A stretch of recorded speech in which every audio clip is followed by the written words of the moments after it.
Hey guys, it's Luke here, and this is another edition of Luclear Fusion.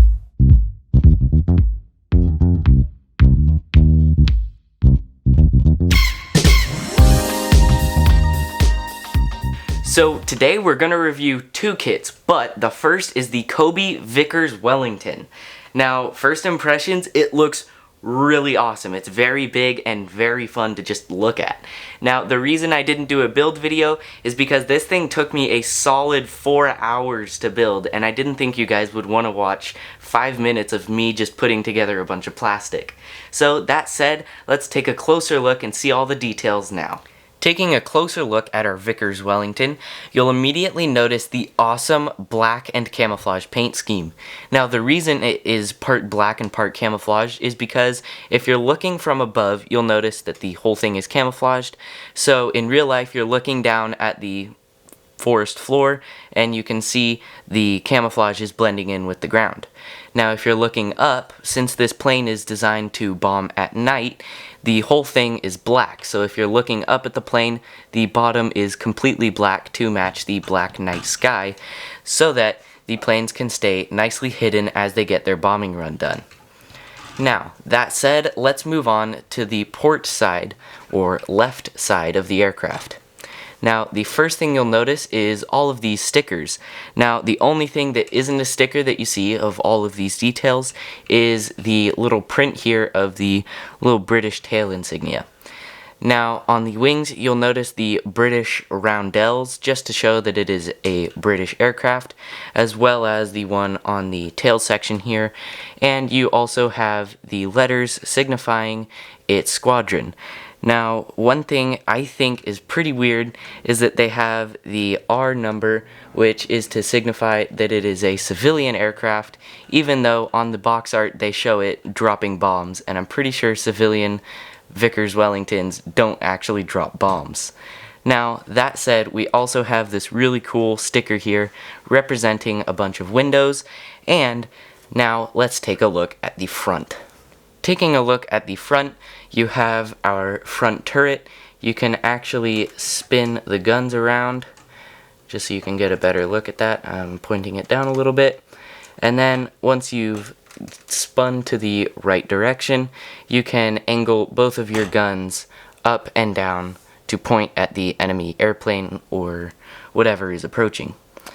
Now, also on the front, we have the cockpit, which can fit all of the people that come in the set, which is only 2. I know this giant plane only holds 2 people. That is because the entire thing is completely solid, and that makes for a very strong build. However, it's a massive plane with only 2 seats. So if you're going for a people carrier, obviously a bomber isn't going to be what you want. Now, moving on to the engines, they've nailed the shape, including getting this little dip right here, I think representing the cowl flaps of the engines, and it just looks really nice. Now, on the wings, you'll notice all of the brick-built camouflage, and you might also notice that the camouflage on this wing is just mirrored over to this wing. It's just the colors are flipped. So I think that's really cool and a great way to keep the parts list nice and simple, and the building instructions nice and simple, as well as giving it a mixed up, sophisticated look very easily. I really like that Cobi has done this, and I just like how it looks overall. Now, on the top, in between the wings, you'll notice the little navigator's bubble, as well as a little sight, or just a little thing for the navigator to look at to know where they're going. And moving on to the whole top in general, you'll notice the awesome camouflage stripe. Moving on to the tail, and there you'll notice that print again, and these 2 custom printed pieces, the horizontal stabilizers here. And again, with the rear turret, you can do exactly what you can do with the front, just twist it around, point the guns up and down independently even. Now, taking a look at the underside of the aircraft, you'll immediately notice that the whole thing is black. And again, that's going with the night scheme, or night bomber scheme. And the thing protruding the most on the bottom is the landing gear, which actually rolls quite nicely, and it just clips into the little struts here, and then if you want to put them up, you just kind of push them and they just go right up. There's nothing sophisticated about that. They're just normal landing gear and they look pretty nice. Now, the main feature of the set is the bomb bay doors. Now, those can actually move independently, although they do kind of just pull each other along for the ride, although this time they didn't. And there we go, now that side does it. And that is revealing all of our little bombs in there. Now we only get 4, but that is more than the B-25 coming up in a future video that only holds 2. So that is definitely better, and you are getting more bombs for your money. Now, closing that back up, you don't really have any difficulty. The bomb bay just closes smoothly, and even if you wanted, you can just open 2 of the little doors and only drop 2 bombs instead of all 4 at once, which I'm pretty sure that's not a real feature of the Wellington. However, it's still cool to get it with the toy. Now, flipping it back over, let's move on to the Hurricane. Our second kit of the day is the Cobi Hurricane, also made by Cobi. Now, you'll notice that it is just bare camouflage, and that is because in my Cobi kit, I did not get any stickers for this plane. Nonetheless, I think it looks really cool, and we'll take a closer look at it right now. Taking a closer look at our iconic Cobi Hurricane, you'll notice the awesome bright red nose cone. Now, this is the first Cobi set I've ever gotten to have a red nose cone, which in the future I plan to use, and I think it's going to be very versatile. Now, the propeller is just the normal Cobi propeller underneath it. The nose cone is just a little cap that just kind of goes in to this little hole there, and it just looks very nice, just kind of rounding off the front. Now, also on the front, you'll notice the exhaust pipes. This is on both the port and starboard side of the aircraft, and they both look really good, and these are custom Cobi pieces that they also use in the P-51 and I'm pretty sure the BF-109 and other planes like this, and they just look really good, and they're generic pieces, but they look nice on all of them. Now, the bottom here is nicely rounded out by these white pieces, and this plane you'll notice has a white underbelly, and that is to fly in day conditions or cloudy conditions, so that if you're looking up at the sky, you just see another cloud or just more of the hazy sky, rather than like looking up and seeing a brown aircraft just flying through the sky and you immediately want to shoot it down. So again, that goes for the camouflage on top. You're looking down, you see the forest, that kind of stuff.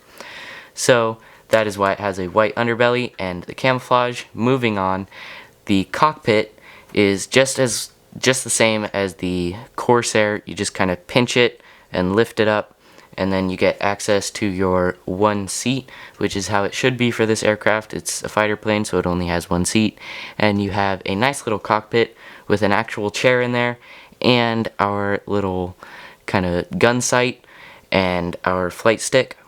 And once you put the cockpit back on, you can move on to the wings. Now again, you'll notice that there are no stickers. That is because I didn't get any stickers, so we can just appreciate all of the prints and stuff that came with the kit itself. Now again, you'll notice that just like the Wellington, you'll notice that the wings are just the same camo scheme, just mirrored over to the other side and color flipped, except for the wingtips actually have a different camo scheme. Now this side, the wingtip print lines up with the actual brown piece here, but on this side there's just kind of a random brown stripe here on the wingtip. It doesn't look that bad, it's just a little interesting, and no, the stickers do not fix that, it's just there. Now, the camouflage on the side right behind the cockpit is just made up by leveled up plates, and it gives a very smooth look, and it's very simple to put together. It just also makes for a very sturdy tail section, and you could probably chuck this thing at a wall and it won't fall apart because of this sturdy tail section.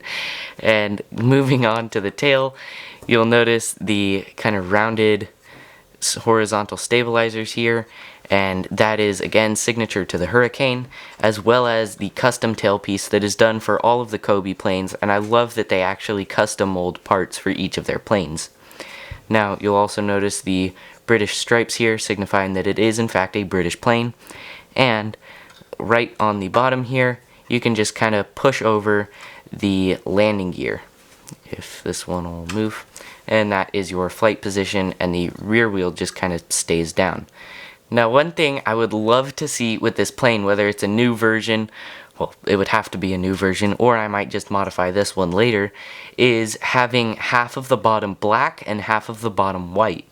Now, that would be a really, really cool feature, especially since it would hint to the Battle of Britain, where this plane was often used, or mostly used, and that would just be really cool. And for those of you that don't know, the reason why half was black, half was white, is so that if the gunners, or the British gunners rather, are on the ground and they see a plane that's half black, half white, as opposed to the German planes, which all had a white or light blue underbelly at the time, then they could tell not to shoot down their own guys, so that, or just because of their half black, half white paint scheme, they could tell that it's a British plane as opposed to a German plane, so they wouldn't kill their own people. So that said, let's go on to the overview. Overall, these are two really cool planes. They both have fun, sturdy builds and tons of detail. I especially like the brick-built camouflage on both of the planes, and I would really love to have some stickers for that Hurricane. So, Cobi, if you're watching, please contact me at LuclearFusion, and I will hopefully get some stickers for my Hurricane, and that would be really cool. Now, that said, I would also love to see a half black, half white bottomed Hurricane, although this is still cool because there were definitely white bottomed or light gray bottomed Hurricanes in the actual war. Now, that said, be sure to like, subscribe, click that bell so you never miss a video, and check me out on Instagram at LuclearFusion, and I'll see you next time on Luclear Fusion.